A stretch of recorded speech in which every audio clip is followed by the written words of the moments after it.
So we got the movie Are You There, God? It's Me, Margaret is a coming-of-age story, comedy, drama, religious, faith-based movie adaptation from the same book with the same name from the author Judy Blume. Going into this movie, I didn't read the source material. I knew there was a book, but I didn't read it. I didn't think I was going to like it, to be very honest with you, but I'm always up to trying new doors, trying new things in life, watching new movies. Nevertheless, I did try it out, not just for YouTube, just for myself, and I'm very happy that I did because we'll talk about it right now. Margaret is played by the brilliant Abby Ryder Forson. Now, I'm probably not getting that name right, so I do apologize. She also appeared in Cassie, the young Cassie, in the first two Ant-Man films, as well as Billy in Forever My Girl as a child. So to me, she was absolutely recognizable for sure. I was looking at the screen, I was like, I know her. I've seen her in other movies, and then I went to go see her in IMDb or Google or whatever, and I noticed that she was in other films that I watched in theaters. That's right, in theaters. So the main premise of the movie is, of course, it's a coming of age. She's in 6th grade. She's coming to grips with like, oh my gosh, my body's changing and everything of that nature. But it's also with religion heavily because mother is Christian and the father is Jewish, and she does not know how to go about this religion thing in her eyes, but also trying to navigate what it means to grow up in the weird world that like your body's changing and everything. So it's a brilliant drama contained in a self-contained movie. The year is 1970 and we follow Margaret as their family moves from New York to New Jersey, which, to be very honest with you, if I was in her shoes, I would not probably have wanted to move from the big city where there's like a lot of opportunities, a lot of exposition, a lot of connections to like a small town. I mean, it's not like a small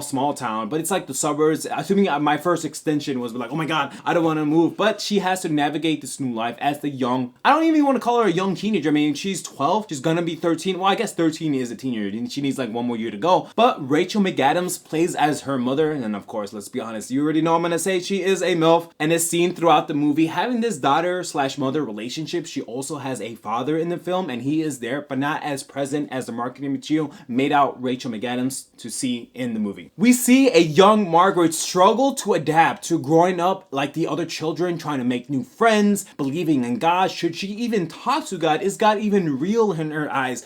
What should she do about this religion? And incorporated the tales of what it means to be growing up, such as, oh my God, this is middle school, this is high school, they're gonna talk about boys. Will her new friends like her? Will they accept her? Will she even have new friends? What does it mean to become a young girl teenager in the year of 1970s? Yes, we of course get the spin the bottles type stuff, 7 minutes in heaven or 2 minutes in heaven as they call it. I did feel memories of my own life when I was in 6th or 7th grade watching this movie, even though it's mainly perspective of a young girl. Guys and folks, ladies and gentlemen, I still went through the same thing, like, oh my gosh, talking about girls playing spin the bottle. Like, it literally was, I mean, yeah, we had alcohol back then, we were very naughty of course, but seeing this in the age aspect, I did have a good time because it's coming of age and everyone can relate to that. Because if you're watching this, doesn't matter how old you are, you've been through that. You've been through 6th grade, or maybe you didn't even go to school. You went to a different school in a different country. You can relate. Your body's changing. Your mind is changing. Oh my God, I'm liking the opposite sex, or you might even like the same sex if you're gay. We don't discriminate here on the channel. We're always cool with like that. Like whoever you like, we're cool. But back then, you know, she was like, oh my God, like I like this guy. Should I tell my friends? They're gonna say something. And so we see Margaret navigate not just school, her parents, her new life, talking to God, her grandma that's still back in New York. What about their parents, Rachel McAdams' parents? There's a lot of dramatic themes overall present in the terms of religion with this movie. But one thing that I did love that remains constant in the film is that she talks to God. She talks to God in the beginning, in the middle, in the end, in between every scenes. Not every scenes, but like most of the scenes. She says this, and it's the title of the movie, Are You There, God? It's Me, Margaret. And she just asks him, hey, are you there? Do you listen to me? I don't want to move. Can you make this happen? Are you even real? She's unsure of the feeling she's supposed to feel when she visits temple, when she visits church. She tries to go to like a communion. She tries to go one of those booths where you confess. Sorry, that took a while, but she's unsure of everything. And I did love that because to me, as a guy who's a Christian, well, I should go to church more, but I did love this because she's navigating all of this. Remember, with her body changing, with school, with boys, with homework, with her parents, with everything. And it's just amazing to see this young girl that's being thrown around with religion, with one side of her parents, still talking to God. And not even, she doesn't even have to choose. It's like so hard for her to choose a religion, but she's still talking to God. Imagine, and yeah, I do believe in God. Imagine what God's thinking. Damn, little girl, little child, like I'm here for you. And she's asking questions like, for example, I'll tell you one thing that I always talk about God. Hey God, it's me, Jess here. I hope you're having a good day. And today, yes. And that's the way I talk to him. I'm going to be doing this. I'm going to go to the movies. Then I'm going to go to Subway. Then I'm going to get some pizza. But to be very honest with you guys, when I talk to God, I do talk to him about a lot of things, such as this. Hey God, I'm going to a party tonight. It's Jess here. We're going to be doing some drinking. We're going to be doing some some naughty things, and I will tell him. I will tell him things like, hey God, I'm sorry, but you know what? If I hook up with a girl tonight, I probably will sleep with her. Like,